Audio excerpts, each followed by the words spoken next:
a Leo, al colectivo Bicentenario por organizar esta presentación, conversatorio. Para mí es muy grato estar aquí en Villa El Salvador y en un local muy significativo, porque el segundo piso es una biblioteca que lleva el nombre de mi padre. Y también es muy grato estar aquí con amigos. Aquí está Julio Calle, Roel, dirigentes históricos de la UAVES, con amigos, vecinos y compañeros de Villa El Salvador. Bueno, yo les voy a contar un poquito, primero les voy a aclarar algunas cosas, un poco el título, ¿no? Los arrendirios son campesinos que arrendaban la tierra, es decir, que la alquilaban. En realidad las haciendas eran haciendas, en este caso de la Convención, que son montañas selváticas, que está en el Cusco, pero el Cusco en realidad, si uno mira bien el mapa, la mayor parte de su territorio es selva, no es Ande, ¿no? Entonces la Convención, habían haciendas enormes, y que en cierto momento, luego lo voy a contar, los campesinos bajan porque la población ha crecido, necesitan tierra, bajan ahí a arrendarlas o alquilarlas, y a cambio de eso van a dar tierra. En el habla popular se les llama arrendire, ¿no? Pero me refiero a estos campesinos que alquilan o arriendan la tierra. Bueno, también quiero comentarles que este libro es importante que lo conversemos aquí, porque aquí aparecen dos personajes muy importantes en la historia de Villa El Salvador: Antonio Aragón y Apolinario Rojas, mi padre, ¿no? Aragón, él era cusqueño. Él, cuando ocurren estos eventos, sobre los cuales daré algunos detalles, él estaba en Lima, pero va a retornar al Cusco, y se va a convertir en un personaje importante en este proceso. Yo en una segunda edición voy a desarrollar un poco más a Aragón, pero él forma parte de un grupo de apoyo a Hugo Blanco con otros personajes más, con otros activistas. En ese momento son trotskistas, y él está en el Cusco. Y de hecho, él cae preso en el Cusco, y tengo, bueno, no lo he puesto en el libro, pero tengo un conjunto de fotografías cuando él es arrestado, mostrado a la prensa, y son además, debo decir, era muy jovencito, ¿no? Porque ya cuando llega a Villa El Salvador ya era un hombre maduro. Y entonces él es un personaje importante en este proceso, pero él, por su formación y por su propio carácter, él siempre está un poco, los que lo conocen me van a dar la razón, siempre está un poquito una línea atrás, ¿no? Él nunca le gustaba la exposición pública. Él más bien era de un grupo, él se encargaba sobre todo de las tareas logísticas y de propaganda. Él, cuando le pide a Hugo Blanco que vaya al Cusco, él renuncia a su trabajo, y con la liquidación que le dan, él compra una imprenta desarmada, y la lleva al Cusco y la arma ahí, y ahí empieza a producir la propaganda, editar un boletín que se llamaba Revolución, que era del POR, y la propaganda contra los hacendados, ¿no? Y el otro personaje que llega un poco más tardíamente, en realidad, luego voy a contar algún detalle también de esto, es mi padre, ¿no? Entonces, que él llega en el año 62, cuando el grupo que apoya a Hugo Blanco asalta un banco en Miraflores, y entonces mi padre no había estado en esos eventos, pero como pertenecía al mismo partido, la represión iba a ir contra todos, de modo que en realidad todos tienen que huir para allá, para el Cusco, tratando de escapar de la mano de seguridad del Estado.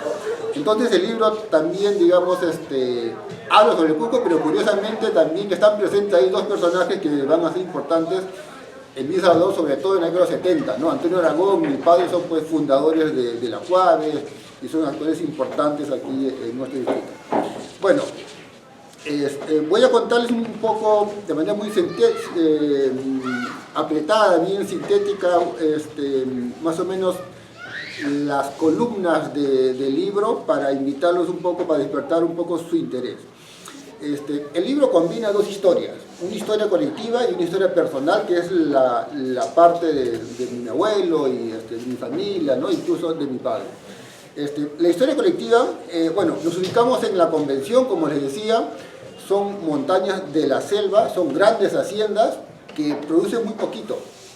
Son haciendas que vienen de la época colonial, del siglo XVI, XVII, pero que han estado como aisladas del Cusco y del gran comercio, porque no había carreteras, no había caminos y todo había que hacerse o a hombro o a mula o a lomo de mula, ¿no? Llega un momento en el cual en el Perú la demografía cambia. Década del 30, sobre todo, pasamos de una demografía tradicional a una demografía moderna. ¿Qué quiere decir esto? Que la natalidad empieza a superar largamente a la mortalidad. Antes, digamos que nacían 100 y morían 98, ¿no? O sea, estaba como equilibrado. Pero cuando empiezan a difundirse las vacunas, la leche pasteurizada y otras medidas sanitarias más, entonces no hay tantas muertes como había en el 19 y entonces la población empieza a crecer. Y cuando la población empieza a crecer, el campo no puede mantener a tanta gente y hay una presión sobre la tierra. Entonces muchas familias empiezan a migrar a las ciudades, a Lima, a otros lugares, pero también aquí a la convención. Y cuando llegan a la convención, entonces haciendas que antes no producían mucho empiezan a florecer, empiezan a crecer, a producir, a generar mercancías, pero sobre todo generan o producen un producto que es muy importante para el mercado internacional, que es el café. El café, a diferencia de otros productos, tiene un alto precio. Y esto permite que los campesinos empiecen a enriquecer. Enriquecer entre comillas, ¿no? Es decir, empiecen a ganar renta, a poder invertir en sus arriendos, a mandar a sus hijos a la escuela, incluso a la universidad. Y este es el origen en realidad del conflicto, porque cuando los hacendados que son dueños de la tierra y se la han alquilado a cambio de trabajo, se la han alquilado, y cuando ven que los campesinos empiezan a tener dinero y empiezan a acumular, entonces quiere captar ese excedente, quiere captar muchas gracias, Leo. Quiere captar esa riqueza que se está produciendo en la región. Y entonces recurre a una serie de medidas. Las principales, bueno, una ya la mencionó Vladimir, que es que un campesino que tenía un arriendo, o sea, una chacra, un fundo, no podía producir, no podía cultivar caña de azúcar y mucho menos producir aguardiente. ¿Por qué? Porque eso lo producía la hacienda y solamente estaba permitido que el hacendado produjera eso y para que los campesinos le compraran. Entonces monopolizaba de ese modo el comercio y la producción. Pero cuando empiezan los campesinos a producir café, el hacendado intenta hacer eso mismo, ¿no? Quiere obligar a los campesinos a que le vendan el café. Obviamente a un precio menor del mercado y para acumular la riqueza que la región estaba produciendo. Y es en realidad es el nudo del conflicto, ¿no? Acá viene un poco la historia familiar, porque en estas oleadas que van a poblar la convención, llega mi abuelo, llega mi abuela, y ellos tienen un arriendo ahí, en una hacienda que se llama, todavía la hacienda, digamos, todavía existe la casa hacienda, ¿no? Se llama Hacienda San Pedro, y el hacendado era Alberto Duque, era hijo de un colombiano que había migrado al Cusco, se había casado con una damas de Abancay y habían comprado allí unas tierras, ¿no? La hacienda San Pedro. Y la hacienda San Pedro era una hacienda más o menos grande, había muchos campesinos que trabajaban allí, entre ellos era mi abuelo. Bueno, cuando se produce estos conflictos, entonces se produce un enfrentamiento entre hacendados y campesinos y que acaban en la muerte de Alberto Duque. Y Alberto Duque, esto ocurre en el año 56, Alberto Duque es asesinado, él bajaba de su hacienda, bajaba a la ciudad y él venía a caballo, ¿no? Entonces ahí le disparan, mi abuelo y otros organizan una emboscada para acabar con él, y luego, bueno, son en realidad rápidamente detectados y son procesados.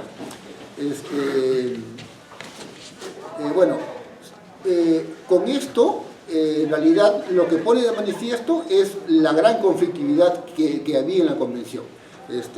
Campesinos que están acumulando, que se están convirtiendo en agentes económicos y que no están dispuestos a dejar que el hacendado les arrebate la riqueza que ellos están produciendo. Y al año siguiente, 57 y 58, en realidad aparecen los sindicatos agrarios, en parte porque cuando la prensa empieza a difundir la noticia de que unos campesinos habían matado a Alberto Duque en el Cusco, los comunistas del Cusco viajan a la convención y empiezan a organizar sindicatos agrarios. Porque la noticia de este asesinato, de este ajusticiamiento, como queramos llamarlo, en la prensa le llaman asesinato, los sindicatos y la familia le llaman ajusticiamiento. Esto se difunde en la prensa cusqueña, incluso en la prensa limeña. Yo he podido revisar la prensa en la época y he puesto también algunas fotografías de ahí, de los diarios. Entonces hay una una sociedad que más o menos tranquila se ve de pronto alterada porque han matado a un poderoso.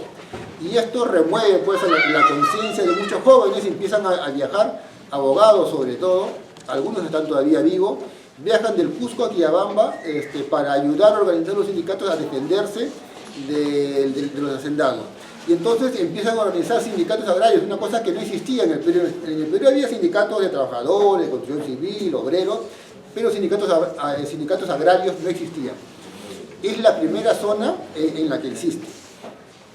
Y cuando se organizan estos sindicatos agrarios, le ponen un freno al hacendado. Le ponen un freno y el hacendado responde con violencia, prisión, incluso asesinatos de dirigentes campesinos. Y en esas circunstancias aparece un personaje que luego yo lo retomo en el libro, que es Hugo Blanco. Hugo Blanco era cusqueño, pero él se había ido a estudiar a Argentina, La Plata, ingeniería agrónoma. Y él ahí se hace trotskista. En el año 58 más o menos él viene a Lima, participa aquí en el parque universitario en una manifestación contra el vicepresidente Nixon, que estaba de visita aquí en el Perú. Y Hugo Blanco, era un jovencito, tenía unos 22 años más o menos. Es uno de los que más se moviliza contra Nixon, o sea, repartiendo volantes, organizando, juntando piedras para lanzar a la policía y todas estas cosas. Y entonces va a ser uno de los perseguidos, y para escapar de la represión deciden que se vaya al Cusco. Y se va al Cusco y bueno, era un hombre impetuoso, Hugo Blanco, así que el Cusco participa en otra manifestación y lo meten a la cárcel. Y en la cárcel conoce a unos campesinos que venían de la convención, y ahí se entera él de todo lo que estaba ocurriendo. Se entera de la muerte de Alberto Duque, se entera de las huelgas, de los paros y de cómo en la cárcel había muchos campesinos que estaban siendo injustamente arrestados. Él va a la convención, organiza a estos campesinos, y en cierto momento, cuando él siente que ya todo está como que los sindicatos están fuertes, controlan la región, los campesinos llegan a un nivel de dominio del territorio, que ellos deciden quiénes transitan por los caminos. Cuando hay una huelga, ellos controlan la ciudad. Entonces él decide dar un paso radical, que es decretar, organizar que los sindicatos decreten la reforma agraria. ¿Qué cosa era esto? Simplemente, en realidad, hacer que los arriendos que tenían los campesinos pasen a propiedad de ellos. O sea, declararlo oficialmente con documentos que se procedía a una reforma agraria. Y entonces empieza una reforma agraria desde abajo. Nosotros conocemos la reforma agraria que hace Velázquez en el año 69, da un decreto, ¿no? Baja los soldados, los inspectores, los agrónomos, ¿no? O sea, baja una comisión de la Oficina de Reforma Agraria y organiza la disolución de las haciendas, ¿no? Eso que hace Velasco, a partir del 69, el año 61, 62, lo hacían los propios campesinos. Y esto es lo que cuenta el libro en realidad. Cuenta un poco la historia de cómo los campesinos primero hacen florecer la región, la hacen florecer económicamente produciendo café a un alto precio. En segundo lugar, se enfrentan a los hacendados. Y en tercer lugar, proceden luego, liderados por Hugo Blanco, proceden a repartir la tierra, las haciendas, a los propios campesinos. Y a esto a lo que yo le llamo la revolución de los arrendires, ¿no? arrendires, campesinos, que distribuyen la tierra de los hacendados a ellos mismos. Y que esto luego en el año 63 es legitimado, consagrado, ratificado por el gobierno, porque en el año 63 el gobierno de Pérez Godoy da un decreto de reforma agraria, pero es un decreto de reforma agraria que solo se aplicaba en la convención, ni siquiera en todo Cusco, solamente en ese pedacito de la provincia, en la convención. Y entonces bajan funcionarios públicos, ingenieros, técnicos, bajan pues a armar los planos de la hacienda y a comenzar a legalizar, ¿no? A darles títulos de propiedad de una reforma que ellos mismos habían hecho. Entonces, cuando yo me refiero a la revolución de los arrendires, me refiero a ese proceso, a ese cambio que hay en la convención de ser una región caracterizada o dominada por hacendados y campesinos a lo que ahora es hoy actualmente, ¿no? Una sociedad más bien de pequeños y medianos propietarios, una sociedad donde ya no hay hacendados. En el libro también cuento un poco las formas en las cuales se producían los abusos y la explotación, que no voy a dar detalles. Pero bueno, eso es entonces más o menos el libro, o sea, cuenta esta historia y la voy entrelazando con una historia familiar, porque luego que mi abuelo y sus compañeros son apresados, son llevados a la cárcel del Cusco en Almudena, donde actualmente es la Beneficencia Pública del Cusco, ahora ya no es la cárcel, pero estuvo allí. Y ahí es cuando llega Hugo Blanco, Antonio Aragón, llega una serie de personajes de la izquierda peruana y conocen, en este caso, se deciden, Hugo Blanco organiza una huelga de hambre cuando se va a dictar sentencia para evitar que la sentencia los condene a la pena de muerte, porque ese era el pedido del fiscal, ¿no? Entonces, son dos historias que tienen como que intersecciones, se van vinculando. Y bueno, la historia acaba en realidad en el año 73, cuando después de una larga lucha legal, un abogado que era el abogado de la Federación de Trabajadores del Cusco, pero que en realidad era ayacuchano, es ayacuchano porque todavía vive, se llama Ernesto Quispe. Él hace una larga gestión para que los indulte y Velasco finalmente los va a indultar en diciembre del 72 y salen ellos libres en enero del 73. Habían estado 11 años en la cárcel del Cepa, que está en Ucayali. Es una cárcel que no existe, pero era la cárcel, digamos, más temible porque estaba pues aislada de cualquier visita, ¿no? Era una cárcel, una suerte de isla en medio del Amazonas.